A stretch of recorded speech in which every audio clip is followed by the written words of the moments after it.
Hello നമസ്കാരം. കാതോർക്കാമിന്റെ പുതിയ വീഡിയോയിലേക്ക് സ്വാഗതം. വീഡിയോ ഇഷ്ടമാവുകയാണെങ്കിൽ ചാനൽ സബ്സ്ക്രൈബ് ചെയ്യാനും വീഡിയോ ലൈക്ക് ചെയ്യാനും മറക്കരുത്. വീഡിയോയിലേക്ക് പോകാം. കഴിഞ്ഞ മാസം വളരെ അപ്രതീക്ഷിതമായാണ് നടനും മിമിക്രി കലാകാരനുമായ കലാഭവൻ നവാസിന്റെ മരണവാർത്ത പുറത്തു വന്നത്. ഹൃദയാഘാതമാണ് മരണകാരണം. എല്ലാവർക്കും പ്രിയങ്കരനായ കലാകാരനായിരുന്നു. നടന്റെ വേർപാടിന്റെ വേദനയിൽ നിന്നും പുറത്തു കടക്കാൻ കുടുംബത്തിന് ഇതുവരെ സാധിച്ചിട്ടില്ല. നവാസിനെ ചുറ്റിപ്പറ്റിയായിരുന്നു ഭാര്യ രഹനയുടെയും 3 മക്കളുടെയും ജീവിതം. നടന്റെ മരണത്തോടെ അവരുടെ സന്തോഷമാണ് അവസാനിച്ചത്. സഹോദരന്റെ വേർപാട് നൽകിയ വേദനയിലാണ് നടൻ നിയാസ് ബക്കറും ജീവിക്കുന്നത്. ഇപ്പോഴിതാ പ്രിയ സഹോദരനെ കുറിച്ച് സോഷ്യൽ മീഡിയയിൽ നിയാസ് കുറിപ്പ് പങ്കുവച്ചിരിക്കുകയാണ്. കാണുമ്പോൾ സ്നേഹം പ്രകടിപ്പിച്ചിരുന്ന സഹോദരങ്ങളല്ല തങ്ങളെന്നും, പക്ഷേ ഇപ്പോൾ അവനെ അടുത്ത് കിട്ടിയിരുന്നെങ്കിൽ മതിവരുവോളം കെട്ടിപ്പിടിച്ചു നിൽക്കാൻ ആഗ്രഹിക്കുന്നുവെന്നാണ് നിയാസ് കുറിച്ചത്. ജ്യേഷ്ഠനായി ജനിച്ചത് ഞാനാണെങ്കിലും ജ്യേഷ്ഠനായി അറിയപ്പെട്ടത് അവനായിരുന്നു. ഞങ്ങൾ തമ്മിൽ 2 വയസ്സിന്റെ വ്യത്യാസമാണ് ഉള്ളത്. എന്നേക്കാൾ ഉയരം അവനുള്ളതുകൊണ്ട് കാഴ്ചയിലും ചേട്ടൻ അവനാണെന്നേ പറയൂ. ഞങ്ങൾ ഇരുവരുടെയും ആറ്റിറ്റ്യൂഡ് വളരെ വ്യത്യസ്തമായിരുന്നു. പല കാര്യങ്ങളിലും അവന്റെ ആറ്റിറ്റ്യൂഡാണ് നല്ലതെന്ന് എനിക്ക് തോന്നാറുണ്ട്. മറ്റു പല കാര്യങ്ങളിലും തിരിച്ചും. നവാസ് എന്റെ വേവ് ലെങ്തുള്ള ഒരാളല്ല.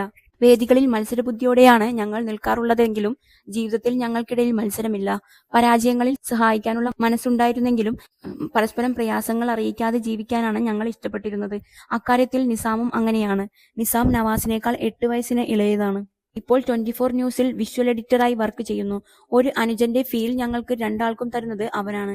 ഞങ്ങൾ പ്രായത്തിൽ വലിയ വ്യത്യാസമില്ലാത്തതിനാൽ ഞങ്ങൾക്കിടയിൽ സഹോദര ബന്ധത്തെക്കാൾ സുഹൃത്ത് ബന്ധമാണുള്ളത്. അതുകൊണ്ട് തന്നെ നേരിൽ കാണുമ്പോൾ പ്രകടനപരമായ സ്നേഹം ഞങ്ങൾക്കിടയിലില്ല. ഞങ്ങളുടെ തൊഴിൽ സംബന്ധിച്ച ചില കാര്യങ്ങൾ, കുടുംബകാര്യങ്ങൾ, അങ്ങനെ ചിലതൊക്കെ മാത്രം സംസാരിക്കും, പിരിയും. ഇപ്പോഴവനുണ്ടായിരുന്നെങ്കിൽ മതിവരുവോളം കെട്ടിപ്പിടിച്ചു നിൽക്കണമെന്നുണ്ട്. കുറെ കാര്യങ്ങൾ സംസാരിച്ചിരിക്കണമെന്നുണ്ട്. പക്ഷേ സർവേശ്വരൻ ഞങ്ങൾക്ക് അനുവദിച്ചു തന്ന സമയം തീർന്നിരിക്കുന്നു. ഇനി എത്ര ആഗ്രഹിച്ചാലും ഒരു കൊടുക്കൽ വാങ്ങലും ഞങ്ങൾക്കിടയിൽ സാധ്യമല്ലല്ലോ. ഒരു പങ്കുവെക്കലുകൾക്കും അവസരമില്ലല്ലോ. എന്റെ കൂടപ്പിറപ്പിനെ പടച്ചവൻ തിരിച്ചു വിളിച്ചു. ഇനി എനിക്ക് അവന് നൽകാനുള്ളത് പ്രാർത്ഥന മാത്രമാണ്. മരിച്ചവർക്കായി പ്രാർത്ഥിക്കുവാനല്ലാതെ മറ്റൊന്നിനും നമുക്ക് കഴിയില്ല. പ്രിയ സഹോദരരെ, എല്ലാ നിബന്ധനകളും മാറ്റിവെച്ച് ജീവിച്ചിരിക്കുന്ന കൂടപ്പിറപ്പുകളെ, കൂട്ടുകാരെ, സഹജീവികളെയാകെയും അതിരില്ലാത്ത സ്നേഹം പകർന്നു നൽകി ചേർത്തു നിർത്തുക. അവസാന കാലത്ത് ഓർത്ത് കരയാനെങ്കിലും ചില കടപ്പാടുകൾ ബന്ധങ്ങൾക്കിടയിൽ പരസ്പരം ഉണ്ടാക്കി വെക്കുക. രക്തബന്ധങ്ങളിലെ കെട്ടുറപ്പിന് സർവേശ്വരൻ ശക്തി നൽകട്ടെ എന്ന് ആത്മാർത്ഥമായി പ്രാർത്ഥിക്കുന്നു എന്നതായിരുന്നു നിയാസിന്റെ കുറിപ്പ്. നവാസിനൊപ്പമുള്ള ഫോട്ടോകളും നിയാസ് പങ്കുവച്ചു. കരിയറിൽ ശക്തമായ തിരിച്ചുവരവ് നടത്തുന്നതിനിടെയായിരുന്നു ഹൃദയാഘാതത്തെ തുടർന്ന് നവാസിന് ജീവൻ നഷ്ടപ്പെട്ടത്.